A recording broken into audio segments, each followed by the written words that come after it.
Olá, povo de Deus, que a paz de nosso Senhor e Salvador Jesus Cristo esteja em vosso coração. Mais uma vez, eu, pastor Wanderson Medeiro, preparei mais um esboço de pregação para você poder usar nas suas ministrações. Hoje, o esboço é sobre o selo, o cordão e o cajado de Judá. Se esse tipo de conteúdo será relevante para você, verifique se você ainda não é inscrito, se inscreva no nosso canal, curte e compartilhe esse vídeo para que mais pessoas também possam ser alcançadas pela palavra de Deus. Vamos para a tela do nosso computador e você acompanha aí passo a passo. Vamos lá então. Tema da mensagem: selo, cordão e cajado. Quando Deus revela a verdade. Texto base, Gênesis capítulo 38, verso 18, que diz: Então ele disse, que penhor é que te darei? E ela disse, o teu selo e o teu cordão e o cajado que está em tua mão. O que ele lhe deu e possuiu-a, e ela concebeu dele. Vamos para uma introdução. A história de Judá e Tamar é uma das narrativas mais surpreendentes e reveladoras das Escrituras. Em Gênesis 38, Judá, sem saber, entrega 3 objetos pessoais a Tamar, o selo, o cordão e o cajado, para uma relação que ele pensava ser com uma prostituta.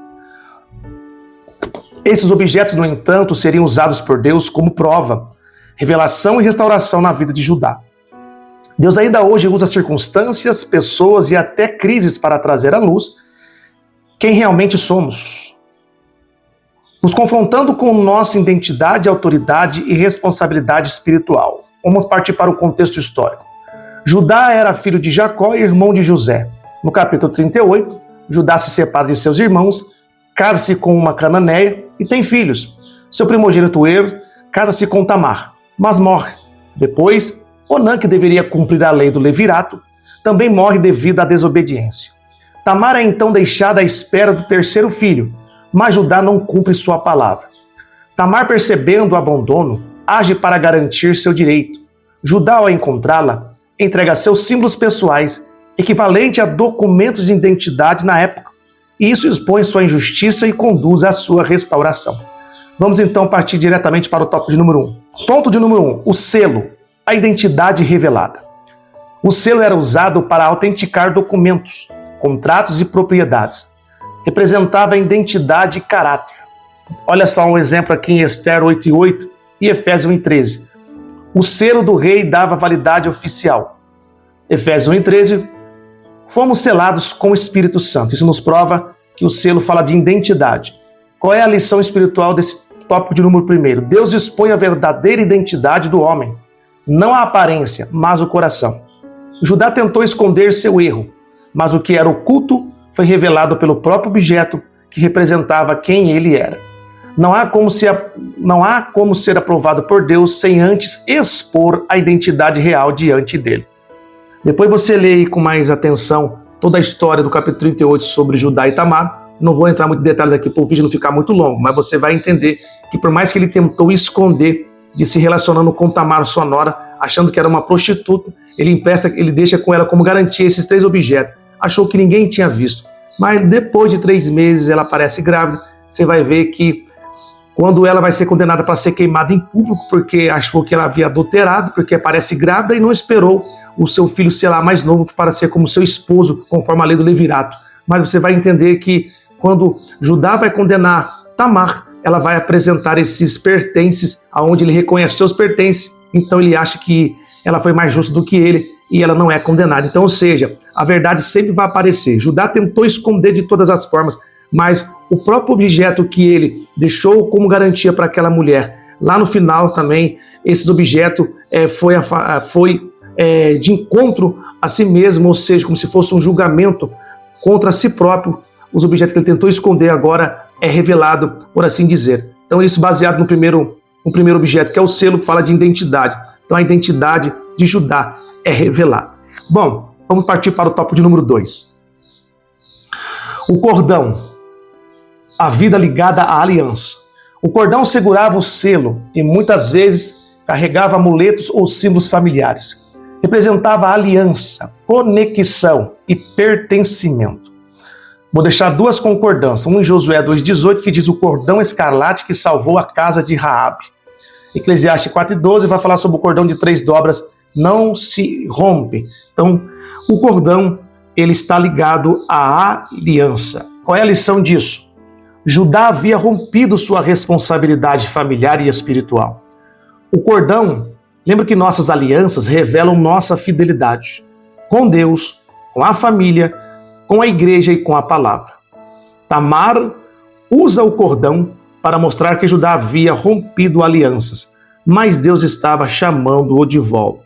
Então o cordão ele aponta esse segundo objeto que Judá deixou como garantia para Tamar. O cordão fala de aliança. Como nós usamos ali algumas concordâncias sobre o cordão, seja de escarlate, aonde Raabe ela desceu por aquele cordão, porque os espias fizeram uma aliança com ela, prometendo que se ela escondesse eles, livrando dos homens maus daquela cidade, então na volta eles restauraria a sua casa e toda a sua família e a própria vida de Raabe. Então isso fala de aliança, quando você compromete, ele fizeram uma aliança com ela e ele cumpriu aquela aliança. Então trazendo aqui para os dias, para a situação de Judá, então ele está quebrando esta aliança temporariamente, mas quando Deus usa a própria Tamar, por assim dizer, Deus permite, melhor dizendo, que Tamar venha agora expor esses objetos na frente do próprio Judá, então é Deus mostrando, olha, eu quero restaurar novamente a aliança que você quebrou comigo. Talvez estou falando com alguém que a aliança foi quebrada, e Deus te trouxe até este vídeo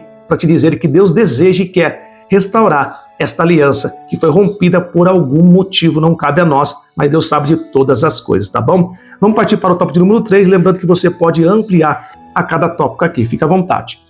Ponto de número 3, o cajado, que fala de autoridade, caminho e responsabilidade.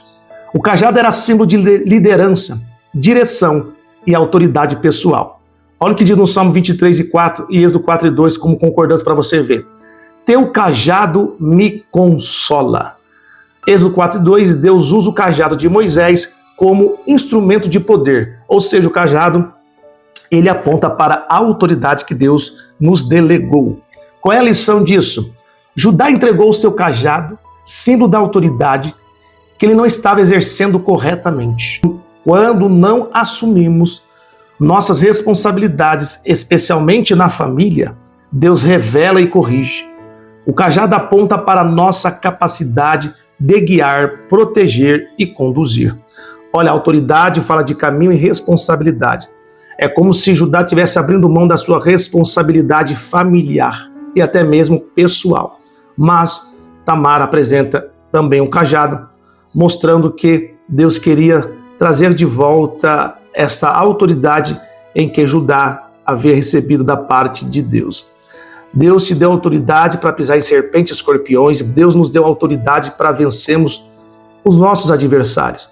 Todos os obstáculos que vieram se levantar contra a nossa vida. É preciso usar esta autoridade. Todos nós recebemos essa autoridade do poder que há no nome do Senhor Jesus Cristo. Saiba usar com responsabilidade o teu cajado e o nome do Senhor de Deus será glorificado. Vamos partir para o tópico de número 4. Deus usa o oculto para trazer arrependimento e restauração. Tamar expõe os objetos e Judá declara, ela é mais justa do que eu. Ele reconhece, né? Com certeza houve um arrependimento aí. Deixa aqui concordância em Lucas 12:2 que diz, nada há encoberto que não venha a ser revelado. O Salmo 51, verso 6 diz, Deus ama a verdade no íntimo. Olha a lição. A revelação não expôs Judá para destruí-lo, mas para restaurá-lo. A partir desse capítulo, vemos Judá se tornar um dos irmãos mais transformados, chegando a oferecer a própria vida por Benjamim. Está lá em Gênesis 44. Quando Deus revela, é sempre para restaurar, não para destruir. Então, esta revelação de Tamar expondo os objetos que Judá deixou para garantir o que ele havia prometido, um cabrito para ela, Deus permite esta revelação ser exposto que estava oculto, não com a intenção jamais de destruir Judá, muito pelo contrário, de restaurar a vida de Judá, e vemos aqui o resultado lá em Gênesis 44, como que ele mudou a sua mente, seu comportamento, tá bom? Vamos então para uma conclusão, nós encerramos esse esboço. A história do selo, do cordão e do cajado mostra que Deus nunca abandona seus planos, mesmo no meio de erros humanos. Judá falhou, escondeu-se e tentou evitar responsabilidades, mas Deus trouxe luz, verdade e restauração. Assim como Judá, Precisamos entregar a Deus nosso selo, ou seja, a nossa identidade. Devemos entregar a Deus nosso cordão, ou seja, nossas alianças. E devemos entregar a Deus nosso cajado, ou seja, nossa autoridade e responsabilidades. Para terminar, quando Deus revela, não é para envergonhar, mas para curar. Amém, meu queridos? Que Deus abençoe a tua vida, faça bom uso e aproveito desse esboço simples, bem objetivo, apenas de 4 tópicos, mas eu tenho certeza, se você chegou nesse canal, está procurando sobre esse assunto, você vai acrescentar aí nos seus sermões e tenho certeza que o Espírito de Deus há de te usar poderosamente. Amém? Deus abençoe. Até o próximo vídeo, claro, se Deus permitir. Um forte abraço. Aguarde o próximo esboço bíblico. Deus vos abençoe.